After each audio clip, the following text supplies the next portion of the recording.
नमः। श्री सरस्वत्यै नमः। श्रीमते रामानुजाय नमः। नारायणं नमस्कृत्य नरं चैव नरोत्तमं देवीं सरस्वतीं व्यासं ततो जयमुदीरयेत्।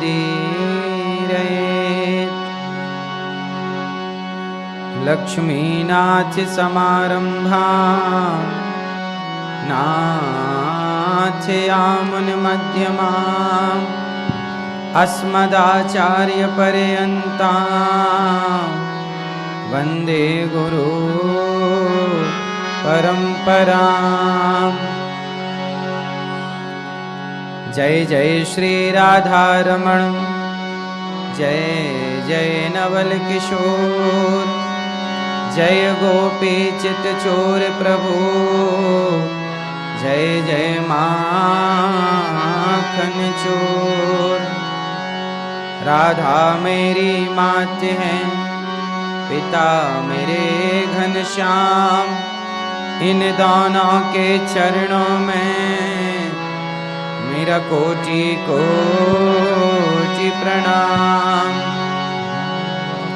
आए हो तो प्रेम से लो हरि का नाम, सब भक्तों को अनिरुद्ध की जय जय राधे श्याम।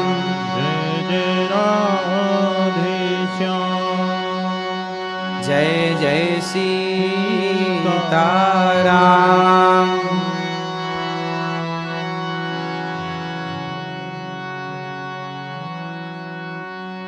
बोलिए भक्त वत्सल भगवान की।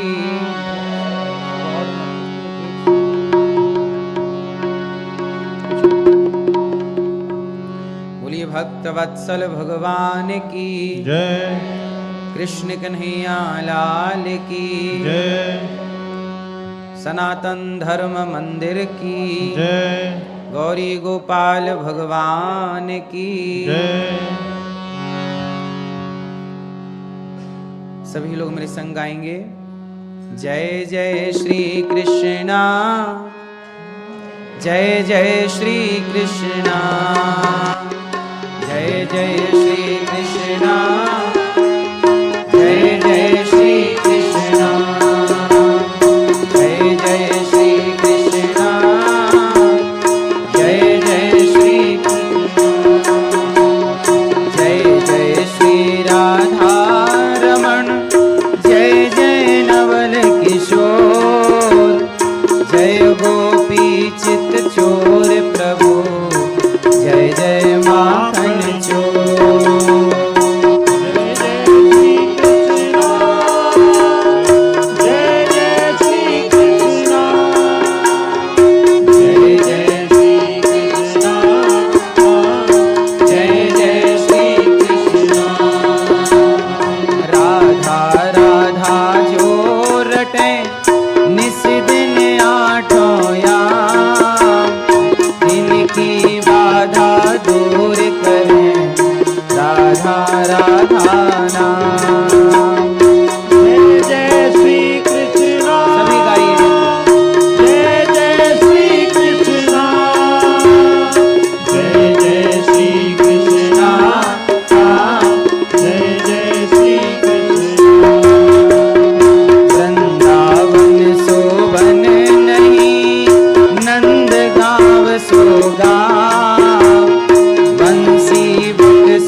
गोपाला श्री राधे राधे गोविंद गिरिधर गोपाला श्री राधे राधे गोविंद गिरधर गोपाला श्री राधे राधे गोविंद गिरधर गोपाला गोविंद मेरो है गोपाल मेरो है गोविंद मेरो है गोपाल मेरो है गोविंद मेरो है गोपाल मेरो है गोविंद मेरो है गोपाल मेरो है श्री बाके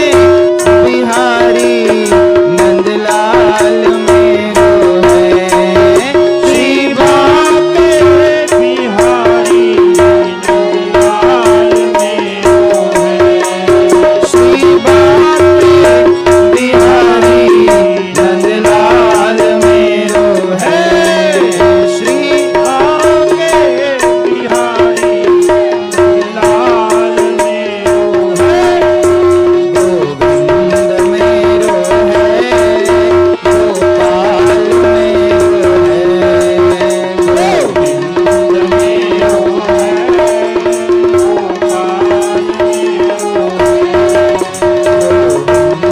मेरो है गोपाल मेरो है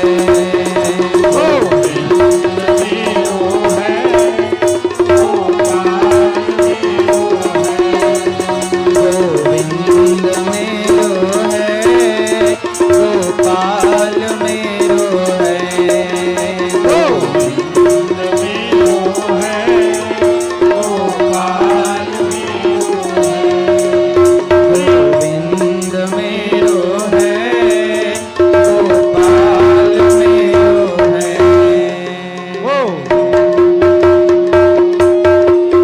गोपाल मेरो है बोलिए भक्त वत्सल भगवान की कृष्ण कन्हैया लाल की जय जय श्री राधे परम मंगलमय परात्पर अखिलेश्वर अखिल ब्रह्मांड नायक परात्पर परब्रह्म भगवान श्री कृष्ण की वांगमय प्रतिमूर्ति श्रीमद् भागवत महापुराण। दूर दूर से आई हमारी माताएं बहनें श्रोतागण भक्तगण साधना टीवी पर श्रद्धा टीवी पर कथा का रसपान कर रहे सभी भक्तजनों को जय श्रीमन नारायण जय श्री कृष्णा राधे राधे जय गौरी गोपाल। कैसे हैं आप लोग? सनातन धर्म मंदिर की पावन धरा पूज्य महाराज जी डॉक्टर श्री संजय शास्त्री जी जिनकी मेहनत और जिनके द्वारा हम सब यहाँ भगवान के चरणों में बैठकर के भागवत सुन रहे हैं।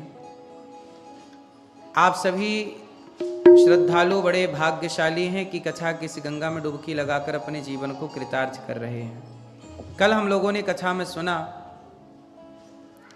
कि धुंधकारी जैसा महान पापी केवल उसने भागवत सुनी और वह माँ बाप को सताने और मारने वाला भी तर गया। किसके बल पर? भागवत के बल पर। अच्छा ये बताओ, आप लोग भारत जाते हैं या अन्य देश जाते हैं या अन्य स्थान पर जाते हैं, समुद्र को पार करना पड़ता है। अमेरिका से बाहर जाएंगे कहीं भी तो आपको समुद्र पार करना पड़ेगा, हाँ या ना? भारत जाएंगे तो समुद्र पार। अच्छा ये बताओ, क्या आप तैर के जा सकते हैं भारत? चलो हमें तो स्विमिंग आती है, तैरना आता है, क्या जरूरत है हवाई जहाज की? तैर के चलते हैं। संभव है? उत्तर नहीं। आप क्या करते हैं, आपको भारत जाना हो तो आप फ्लाइट में जाके अपनी सीट में जाके बैठ जाते हैं, कुछ नहीं करते आप, केवल जाके बैठ जाते हैं और वह फ्लाइट आपको अमेरिका से उड़ान भरती है और भारत पहुंचा देती है। आपको कुछ नहीं करना पड़ा, केवल जाके बैठना पड़ा। उसी तरह जैसे फ्लाइट में जाके बैठ गए तो फ्लाइट ने आपको पार लगा दिया समुद्र से, उसी तरह आपको कुछ नहीं करना, सत्संग में जाके केवल बैठ जाना है। जैसे फ्लाइट आपको समुद्र से पार लगाती है, ऐसे भगवान की कथा भव से पार लगाती है। केवल बैठना है। सत्संग करने से व्यक्ति पार लगता है। कौन सा पार? इस पार अमेरिका, उस पार भारत है। उसी तरह हम सबको भव से पार लगना। भव सागर है। कौन सा सागर है? भव सागर। नाम लेत भव सिंधु सुखाही। जो भगवान का नाम लेता है, भगवान के नाम का जप करता है, वो पार लग जाता है। इसलिए अजामिल जैसा पापी भी भगवान की कथा सुन के तर गया, है ना मैया? भागवत जी में सबसे पहले कहा, जन्माद्यस्य यतोऽन्वयादितरतस् चार्थे स्वभिज्ञः स्वराट् तेने ब्रह्म हृदय आदि कवये मुह्यन्ति यत्सूरयः। भागवत जी में सबसे पहला प्रणाम है सत्यम परम धीमहि। किसको प्रणाम? सत्यम परम धीमहि। हम किसका ध्यान करते हैं? सत्य। भगवान कैसे हैं? आप कैसे हैं? ईश्वर सत्य है, ईश्वर सत्य है, सत्य ही शिव है, शिव ही सुंदर है, सत्यम शिवम। ईश्वर कैसे हैं? सत्य है। ईश्वर सत्य है। और ये संसार कैसा है? आप सच्चे हैं कि झूठे हैं? झूठे हैं। क्यों? सत्य उसे कहते हैं जिसमें कभी परिवर्तन नहीं होता। ईश्वर में कभी परिवर्तन, जबकि हम और आप परिवर्तनशील हैं। कल हम कुछ थे, आज कुछ हैं। जन्म लिया था तब हम बहुत छोटे से थे, जवानी आई थोड़ा बड़े हुए, बुढ़ापे में और बूढ़े हो गए, एक दिन हम सब मर जाएंगे। हम परिवर्तनशील हैं, प्रकृति भी परिवर्तनशील है। इसलिए हम सब झूठे संसार में रहते हैं। संसार कैसा है? झूठा, पर लगता कैसे है? सच्चा। इसका नाम है माया। माया किसे कहते हैं? आपने सुना होगा माया। लोग क्या कहते? बहुत माया में उलझा है। आप बताइए माया किसे कहते हैं? माया किसे कहते हैं? कुछ लोग पैसे को माया कहते हैं। पैसा माया की श्रेणी है, अलग है, ठीक है। माया की मूल परिभाषा क्या है? माया किसे कहते हैं? इन्होंने कहा भ्रम। एक्चुअली माया का नाम क्या है? जो है नहीं पर दिखाई पड़े, उसे आप सीधी भाषा में भ्रम कह सकते हैं। भ्रम, भ्रम समझते हैं ना? जैसे आपने कभी देखा होगा गर्मियों में सड़क में ऐसा लगता है आगे पानी भरा हुआ है। गाड़ी से जब आप चलते हैं तो आगे क्या लगता है, लेकिन जब आप जाके देखते हैं तो वहां पानी, उसे बोलते हैं मृग मारीचिका। क्या बोलते हैं उसे? पानी है नहीं, मृग तृष्णा। पानी है नहीं पर भ्रम हो गया। रेगिस्तान में ऐसा होता है, सूर्य की किरण पड़ते ही ऐसे चमकता है कि वो पानी भरा है, जाके देखेंगे तो पानी नहीं है। हाँ या ना? तो भ्रम पैदा कर दिया ना। उस भ्रम का नाम ही माया है, जो आपको भ्रमित कर दे। जैसे उदाहरण से समझिए, आपको लगता है कि ये परिवार मेरा है, ये भी तो एक भ्रम है। आपको लगता है कि ये बॉडी, ये शरीर मेरा है, आपका है? शरीर आपका है? क्यों भैया?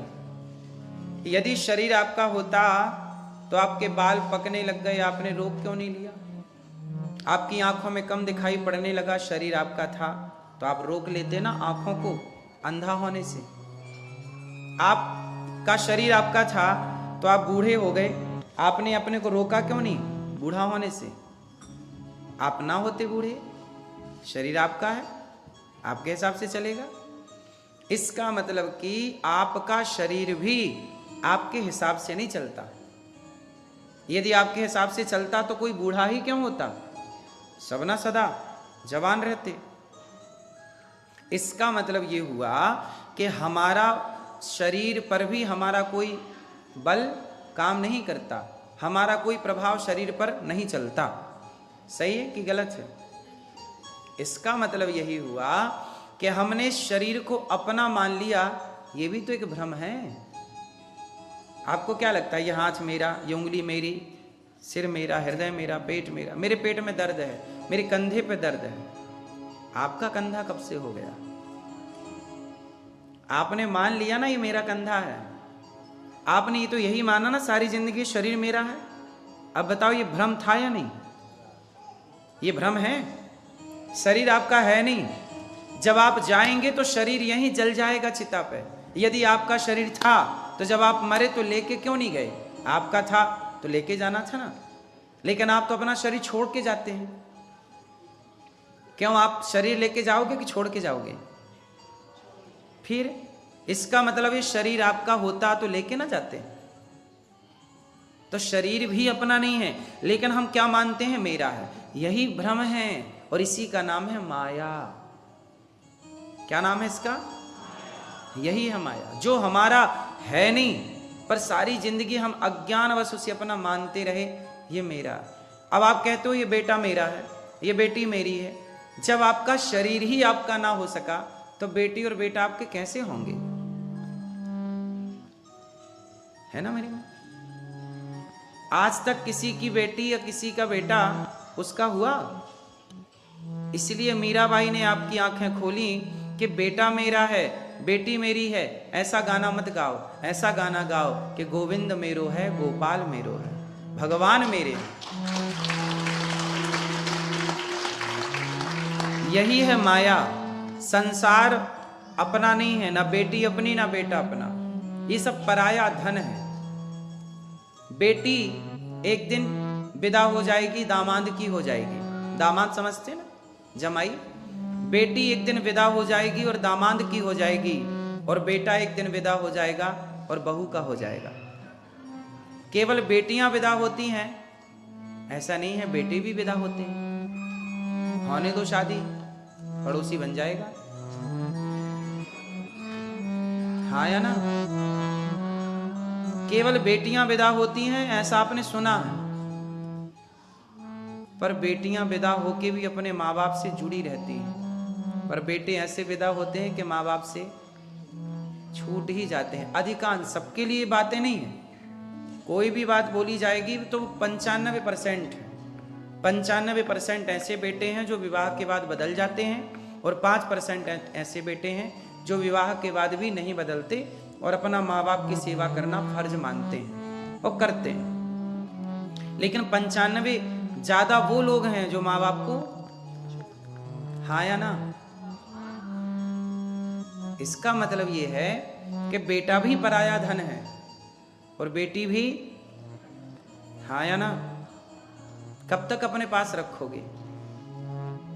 किसको रखोगे? ये शरीर को भी आप नहीं रख पाओगे तो जमाने का क्या ठेका लेना। इसलिए हमारे कौन थे, कौन है? भगवान थे, भगवान हैं, वही रहेंगे। इसलिए कहता हूं कि ये सब कुछ माया है जो आप देख रहे हैं। इसलिए कहता हूं कि माया में रहो पर उलझो मत। एक दिन नारद जी ने भगवान से पूछा,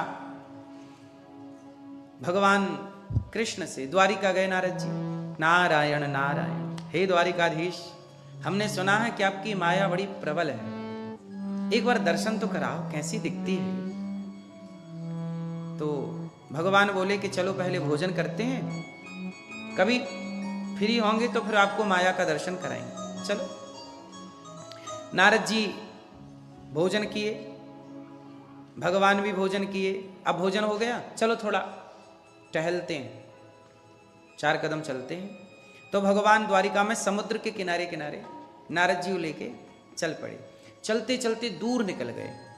दूर गए तो वहां एक जंगल था। तो जंगल के पास एक पेड़ था, उस पेड़ के तट पे किनारे भगवान कृष्ण बैठ गए और नारद जी से कहा, नारद जी बड़ी प्यास लगी है, थोड़ा पानी की व्यवस्था करो। अब एक तरफ तो समुद्र था, तो समुद्र का पानी पी नहीं सकते, लेकिन जंगल था तो वहां संभावना थी कि कोई नहर, कोई झरना हो, कोई नदी हो, पानी मिल जाएगा। नारद जी बोले मैं अभी आता हूं पानी लेने। थोड़ी दूर पर जाके देखा तो नदी थी। नारद जी दौड़े दौड़े पानी लेने गए। तो वहां पर पानी लेने गए तो वहां नदी के पास एक स्त्री मिल गई नारद जी को। वो स्त्री बहुत सुंदर थी। तो नारद जी ने पूछा, देवी तुम कौन हो, जंगल में क्यों रहती हो? तो वो नारी बोली कि मेरे पिताजी यहां रहते हैं और मेरे पिताजी राजा हैं यहाँ के। नारद जी बोले कि नगर दिखाई तो नहीं पड़ रहा है। तो उस कन्या ने नारद जी का हाथ पकड़ा और नदी के जरा पास ले गई, 4 कदम आगे, तो वहां उन्हें बहुत सुंदर नगर नजर आया। तो नारद जी बोले कि प्यास लगी है, थोड़ा पानी मिलेगा? तो वो अपने नगर ले गई और कुएं से पानी निकालकर नारद जी को पिला रही है। नारद जी पी रहे हैं पानी। नारद जी ने कहा कि आप बहुत सुंदर हैं। तो वो कन्या बोली कि आप क्या चाहते हैं? नारद जी बोले कि तुम बहुत सुंदर हो, यदि मेरा विवाह हो जाए तुमसे तो अच्छा होगा। सोचिए, नारद जी बोल रहे हैं विवाह कर लो। ठीक है। कन्या ने कहा मेरे पिताजी से बात कर लीजिए। मेरे पिताजी हैं, पिताजी राजा थे। अब राजा के पास बात गई, नारद जी को प्रणाम किया पिताजी ने। अच्छा, नारद जी को सब जानते हैं, महाराज की जय हो। नारद जी आप मेरी बेटी से विवाह करना चाहते हैं? हाँ महाराज। ठीक है, कर लो। अब नारद जी का हो गया विवाह। अब नारद जी के विवाह के बाद वो गृहस्थ में रहने लगे। अच्छा, नारद जी भूल गए कि वो कृष्ण को पानी लाने गए थे और वो शादी कर लिए और बढ़िया पत्नी के संग बिंदास रह रहे हैं। कुछ दिनों के बाद उनकी पत्नी गर्भवती हो गई और नारद जी के एक बेटा हो गया। कुछ दिनों के बाद एक बेटी हो गई। तो एक बेटा एक बेटी। संयोग देखिए कि नारद जी के जो ससुर जी थे वो मर गए, मृत्यु हो गई। जब ससुर जी मरे तो वहां का नियम था कि भाई बेटा राजा बनेगा, बेटा नहीं है तो बेटी, तो बेटी का पति मतलब दामाद। तो अब नारद जी क्या बन गए? राजा। अब नारद जी बन गए राजा। जब राजा बने तो नारद जी राज सत्ता में डूब गए। तो सैनिकों को बुलाया, मंत्रियों को बुलाया, ये बताओ कि हमारा राज्य कहाँ तक लगता है, सीमा क्या है? बोले महाराज यहाँ तक सीमा है, लेकिन हमारा पड़ोसी एक राजा है, वो हमारी थोड़ी सी जमीन दबाए बैठा है, मतलब कब्जा किए बैठा है। तो आप ऐसा करो कि उस पर आक्रमण करो तो हमारी जमीन थोड़ी सी हमें मिल जाए। ठीक है, सेना तैयार करो। अब नारद जी भजन करने वाले, कहाँ ये युद्ध करना जाने, फिर भी सेना तैयार की और टूट पड़े। टूट पड़े तो सामने वाला राजा ज्यादा होशियार था, उसने नारद जी को हरा दिया और नारद जी के राज्य में उसने तबाही मचाई और उसने कब्जा कर लिया। अब नारद जी अपनी पत्नी और अपने बच्चे को लेके भागे, क्योंकि राजा जो जीत जाता था वो हारे हुए राजा को मार देता था या तो बंदी बना लेता था। तो अब नारद जी को लगा डर कि अब तो या तो मरेंगे या तो जेल में रहेंगे। तो नारद जी भागे पत्नी को और बच्चों को लेके और दौड़े दौड़े दौड़े दौड़े तो वही नदी मिल गई जिस नदी में पहली बार वो गए थे।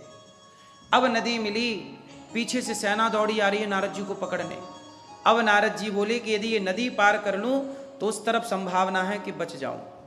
तो अब नारद जी नदी कैसे पार करें? टूटी सी वहां नाव मिल गई। तो नाव में अपनी पत्नी को बिठाया और अपनी बेटी को और अपने बेटे को बिठाया और नाव नारद जी चलाने लगे। लेकिन नाव टूटी फूटी सड़ी थी, बहुत पुरानी थी, बीच नदी में गई और वो नाव डूब गई। और जब नाव डूबी तो पत्नी भी डूब गई, उसको तैरना नहीं आए वो पत्नी डूबी तो छोटे छोटे दोनों बच्चे डूब गए। और जब बच्चे डूबे तो नारद जी पत्नी को बचाएं तो बच्चे डूबे, बच्चे बचाएं तो पत्नी डूबे। और देखते देखते नारद जी रोने लगे, हे भगवान बचाओ, मेरी पत्नी डूबी जा रही है, मेरा बेटा डूबा जा रहा, मेरी बेटी डूबी जा रही है, हे ईश्वर बचाओ। नारद जी किसी को ना बचा पाए, स्वयं किनारे लगे और किनारे खड़े होकर अपनी पत्नी को, अपने बच्चे को, बेटी को डूबता हुआ देख रहे हैं। और जब वो डूब गए फाइनली, बेटी, बेटा और पत्नी, तब नारद जी रोने लगे, हे विधाता, तू कितना निर्दयी है, तू कितना क्रूर है, मेरी पत्नी को डुबा दिया तूने, क्या बिगाड़ा था मैंने तेरा, क्या पाप किया मैंने। तब भगवान श्री कृष्ण आ गए वहां, और भगवान आए, नारद जी कब से आप पानी लेने गए, पानी कहां है। नारद जी बोले, प्रभु आप पानी, अरे आपने तो बोला था कि आप बैठिए मैं पानी लेके आ रहा हूं नदी, आप आए नहीं तो मैं ही ढूंढता ढूंढता आपको आ गया, क्यों रो रहे हो आप। नारद जी बोले, प्रभु मेरी पत्नी डूब गई। भगवान हंसे, अभी 5 मिनट हुआ है मेरे पास से गए, और पत्नी इतने जल्दी कहां गई। बोले, प्रभु पत्नी थी मेरी। भगवान मुस्कुराए, नारद जी आपने कहा था ना माया का दर्शन कराओ, यही है मेरी माया। ये क्या थी मेरी, क्या थी मेरी, यही है माया। नारद जी कौन है, भगवान के भक्त, लेकिन जरा सी देर में कहां उलझ गए, शादी भी कर ली, ब्याह भी कर लिया, बच्चे भी पैदा कर लिए, राजा भी बन गए, और जो आया वो चला भी गया, रो रहे। अच्छा ये बताओ, नारद जी रो रहे हैं मेरी पत्नी चली गई, मेरा बेटा चला गया, ये बताओ शादी नहीं किए थे नारद जी तब वो रो रहे थे क्या। शादी के पहले भी वो खुश थे, शादी कर ली अब रो रहे हैं। तो आप लोग भी ये जो चक्रव्यूह में फंस गए हैं, इसके पहले आप भी नारद जी की तरह स्वतंत्र थे, कुछ नहीं था आपके पास रोने के लिए, लेकिन फिर आप लोग नारद जी की तरह गए, कोई सुंदरी अच्छी लग गई, कोई सुंदर अच्छा लग गया, लड़का लड़की, और उसके चक्कर में पड़ के फिर बाल गोपाल हो गए, संसार का सुख मिला, जब तक सुख मिला तो अच्छा लगा, फिर वो चला गया सुख, पति चला गया, पत्नी चली गई, बच्चे चले गए, परिवार का अब बूढ़ा हो गया शरीर, थर थर कांपने, अब रो रहे हैं, हे भगवान, हे भगवान क्या करें, तुम ही क्यों फंसे थे। गलती किसकी है, नारद जी की कि भगवान की, क्यों फंसे। और ये जो फसाई वो कौन थी, वो माया थी। ये माया है, फंसाती है। संसार अच्छा है नहीं पर अच्छा दिखता है, ये दुनिया की चमक अच्छी दिखती है पर अच्छी है नहीं। बोलो हाँ। इसलिए नारद जी ने जो देखा वो माया है, हम लोग भी कहां फंसे हैं, माया में। इसलिए कहता हूं कि रहो पत्नी के साथ, रहो पति के साथ, रहो परिवार में, करो जिम्मेदारियां पूरी, पर किसी को अपना ना कहो, किसी को अपना ना कहो। अपना कहो तो केवल भगवान को। काम करते रहो, नाम जपते रहो। कमल का पुष्प कहां रहता है, पानी में, कीचड़ में, पर कमल के ऊपर आप पानी डाल दो, एक भी बूंद अपने पास नहीं रखता, तुरंत पानी को गिरा देता है। हाँ या ना, है पानी में, है कीचड़ में, पर कीचड़ की एक बूंद डाल के देखिए उस पर, जरा ना रोकेगा, तुरंत निकाल देगा। है कीचड़ में पर कीचड़ से अलग है पानी में पर पानी से अलग। आप भी रहो संसार में पर संसार से अलग रहो। संसार का प्रभाव, पानी में रहता हुआ कमल पानी से प्रभावित नहीं है, कीचड़ में रहता हुआ कमल कीचड़ से प्रभावित नहीं है। लेकिन आप लोग संसार में रहते हैं और संसार से प्रभावित हैं, जबकि रहना कैसे है कि जो जल में रहूं तो ऐसे रहूं, जो जग में रहूं तो ऐसे रहूं, ज्यों जल में कमल का फूल रहे। मेरे सब गुण दोष समर्पित हों भगवान तुम्हारे चरण। हाँ, अब सौंप दिया इस जीवन का सब भार तुम्हारे हाथों में है, जीत तुम्हारे हाथों में है, हार तुम्हारे हाथों में। जो जग में रहूं तो ऐसा रहूं ज्यों जल में कमल का फूल रहे। मेरे सब गुण दोष समर्पित हों भगवान तुम्हारे चरणों में। है ना मेरी माँ? अब सौंप दिया इस जीवन का सब भार, मुझ में तुझ में बस भेद यही, मुझ में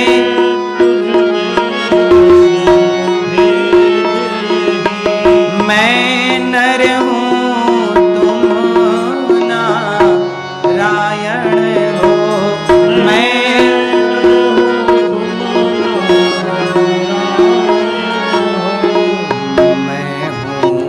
संसार के हाथों में, संसार तुम्हारे हाथों में, मैं हूँ संसार के हाथों में, संसार तुम्हारे हाथों में। अब सौंप दिया इस जीवन का। संसार भगवान के हाथ में है और हम किसके हाथ में हैं? भगवान। तो भगवान से ऐसा संबंध रखिए कि भगवान से सब जगत में रहो, पर संबंध किससे रखो? अच्छा ये बताओ, कमल पानी में है, पर बताओ कमल का संबंध किससे है? कमल किससे जुड़ा है? मैया, कमल का संबंध किससे है?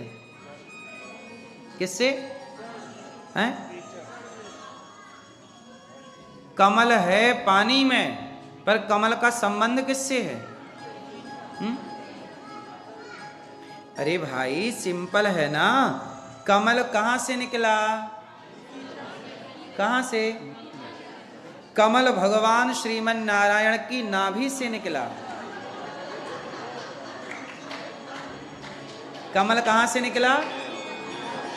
भगवान की, हाँ कमल यहां से निकला भगवान की। इसलिए ब्रह्मा की बनाई सृष्टि में कमल नहीं है। कमल जो है इसे ब्रह्मा जी ने नहीं बनाया, इसे किसने बनाया? भगवान नारायण ने। और कमल जब प्रकट हुआ नाभि से, तो कमल में ब्रह्मा जी प्रकट हुए, मतलब ब्रह्मा जी बाद में आए, कमल तो ब्रह्मा जी के भी पूर्वज कमल है, इसलिए भगवान के हाथों में कमल होता है। आपने देखा भगवान नारायण के हाथ में क्या है? भगवान के श्रीमन नारायण के चतुर्भुज होते हैं ना, चार हाथों में, एक हाथ में क्या होता है? कमल। शंख चक्र गदा पद्म, पद्म मतलब कमल। बात समझ में आई कि नहीं? तो कमल है पानी में, पर उसका संबंध किससे है? भगवान से। बोलो हाँ, कमल है पानी में, पर उसका संबंध भगवान से है। उसी तरह आप रहो जगत में, पर आपका संबंध जगन्नाथ से होना चाहिए। रहो यहाँ, पर संबंध भगवान से। लेकिन आप लोग संबंध कहाँ जोड़ते हैं? आप संसार से कहते हैं ये हमारा, ये हमारा। रहो, पर संबंध किससे हो? क्योंकि वही से आए हो। और आप सबकी तैयारी कहाँ की है? अब आप 50 के हो गए, 60 के हो गए, 70 के हो गए, 80 के हो गए, और कितने दिन खैर मनाओगे? कहाँ जाओगे? भारत से अमेरिका आ गए, अब अमेरिका से कहाँ जाओगे?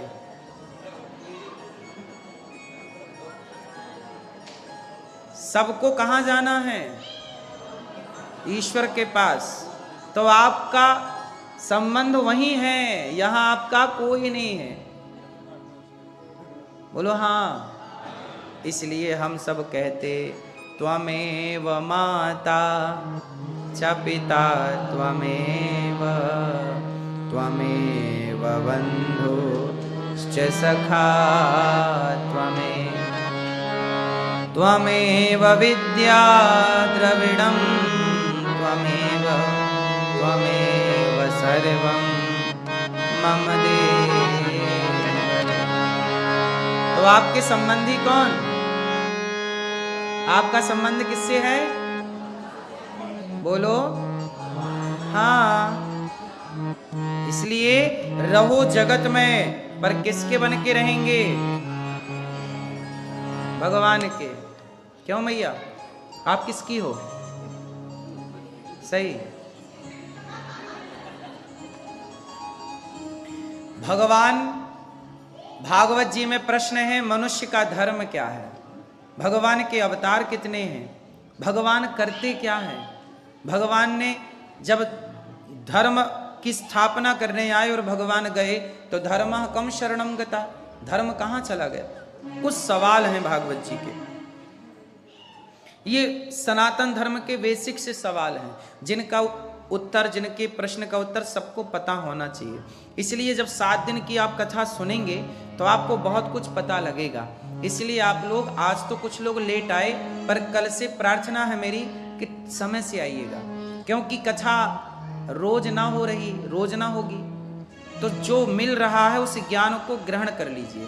और आपको ज्ञान की ज़्यादा आवश्यकता है, क्योंकि आप ये ज्ञान पा लेंगे तो सदा के लिए रहेगा। और सदा आप अपने बच्चों की, बहुत सारे सवाल सनातन कैसे हैं, जैसे ही आपका बच्चा 10 साल का होगा वो आपसे पूछना स्टार्ट कर देगा। आपका बेटा 7 साल का हुआ, 8 साल का, आप मंदिर जाती हो ना, तुरंत बेटा सवाल करेगा, माँ मंदिर क्यों जाती हो? ये कौन है? ये भगवान किसे कहते हैं? भगवान कौन है? क्यों पूजा करनी चाहिए? पूजा करने से क्या होता है माँ? ये तुम्हारा बेटा तुमसे सवाल करेगा एक टाइम बाद, थोड़ा बड़ा होगा। हाँ या ना? माँ भगवान किसे कहते हैं? कहाँ होते हैं भगवान? क्यों करना चाहिए पूजा माँ भगवान की? ये तुम्हारा बेटा पूछता है। और आप क्या करती हो? चुप चुप रहे, ऐसी बात करता भगवान के लिए। अरे आप बच्चे को चुप करके अपने बच्चे को नास्तिक बना दोगे। इसलिए बच्चा जो भी सवाल करे उसके प्रश्न का उत्तर देना हर माँ बाप का धर्म है। यदि आप उत्तर नहीं दे पाते, इसलिए आपका बेटा नास्तिक हो जाता है।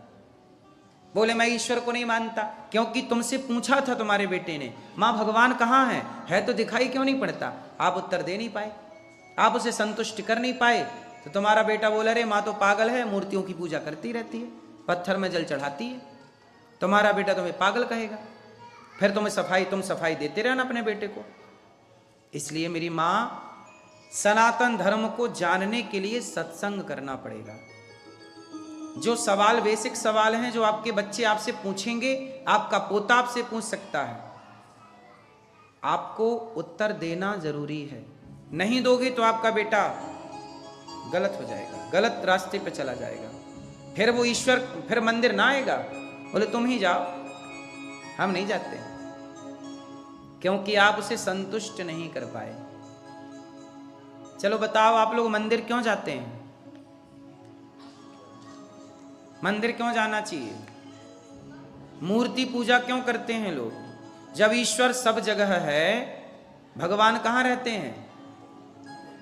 बोलो, कहाँ रहते हैं? कण कण में रहते हैं। ईश्वर कहाँ है? सब जगह है। जब सब जगह ईश्वर है, अच्छा ये बताओ, सब जगह ईश्वर है, आपने देखा? मैया आपने भगवान जी को देखा कि नहीं? पीली मैया, आपने भगवान को देखा? नहीं देखा। मैया आपने भगवान को देखा? नहीं देखा। आप मैया? पीछे पीली मैया, लाल भैया वो बैठे हैं शर्ट पहन के लाल चेयर पे। बताइए आपने ईश्वर को देखा? नहीं देखा। भैया आपने देखा मैया, पीली मैया, चश्मा वाली मैया? नहीं देखा। आपने? नहीं। आपने ईश्वर को देखा? आपने? बहुत लोग कह रहे हैं हमने भगवान को नहीं देखा। बोलो हाँ। जरा अपना सिर इस तरफ घुमाओ। अब बताओ ये कौन है? कौन है? आपके घर में छोटे से गोपाल जी, किस किस के घर में गोपाल जी हैं? या भगवान जी का मंदिर बना रखा होगा, किस किस के घर में है भगवान? शालिग्राम जी, गोपाल जी, लक्ष्मी नारायण, गणेश जी इत्यादि किस किस के घर पे हैं? सबके। तो बताओ वो कौन है? पर आप तो कह रहे हैं कि हमने भगवान को नहीं देखा, जबकि आप लोग रोज नहवाते हो भगवान जी को।